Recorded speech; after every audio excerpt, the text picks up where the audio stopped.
Hi friends, welcome to the channel. This is your Govindraj. Thank you very much for watching my previous videos. Today we will take an update on this higher pension case, especially of the Supreme Court judgment dated 4/11/2022. In this regard, I have already made a few videos. I'm sure you have already watched it. Now today in this video, let's take a short update because it's already 2 months are getting passed from the date of the judgment. 4/11/2022, and if you look at the decision, majorly there are two clarifications or confusion points for everyone, so we will try to address those two points also.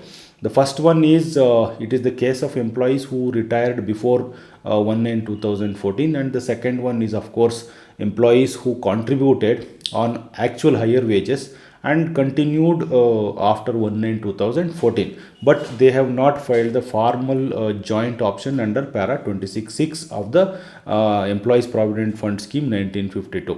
Now, with these two confusion and clarification points, let me give you two updates as of now on these two matters. And the judgment, if you look at para 44(5), it's very clear that the employees who retired before 1/9/2014 without exercising the option for higher pension, they are not eligible for higher pension as per the judgment. So this is the clarity you will see in the judgment dated 4/11/22.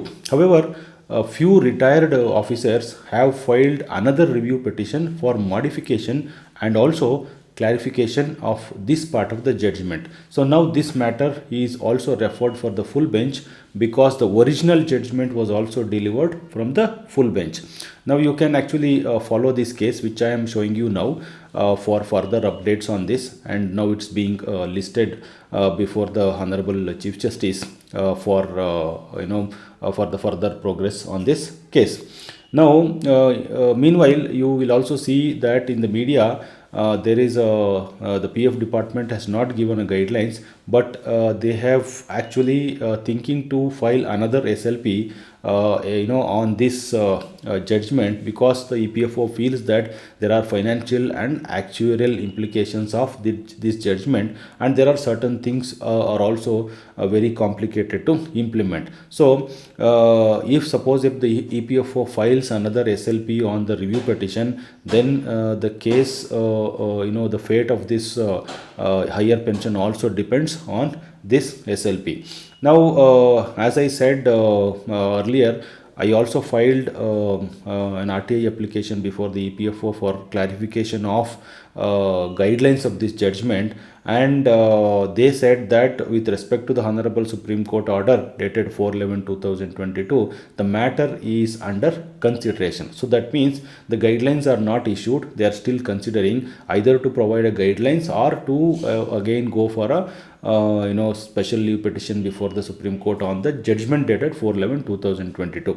In fact, I also put another clarification point where the people who have actually contributed on higher wages before 1/9/2014, but they have not filed formal joint declaration and under paragraph 26(6) of the EPF scheme 1952, whether they are also will become eligible as per the judgment, and the Provident Fund department is going to give declaration guidelines. So they also said that it is the matter is being under consideration, but the legal experts and including myself also agree that in the previous video I've already talked about the deemed inference of paragraph 26(6) when the employee and employer and EPFO are already acted upon, so that should hold good. And you also know that RC Gupta judgment is actually based on paragraph 26(6) and proviso to paragraph 11(3) of EPS scheme 9. So if we go as per the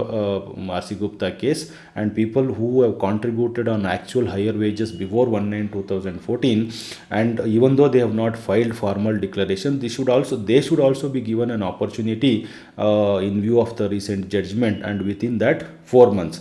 Suppose if the EPFO doesn't come up with any guidelines, the timeline anyhow are going to perish in the near future because there are already 2 months are over.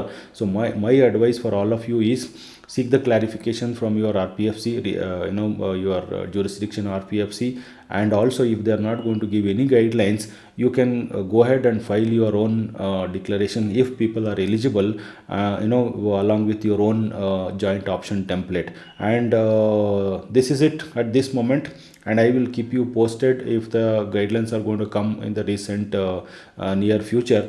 And therefore you keep watching this channel, and if you have not subscribed this channel, please do subscribe so that you can get regular updates. See you soon friends in the new video.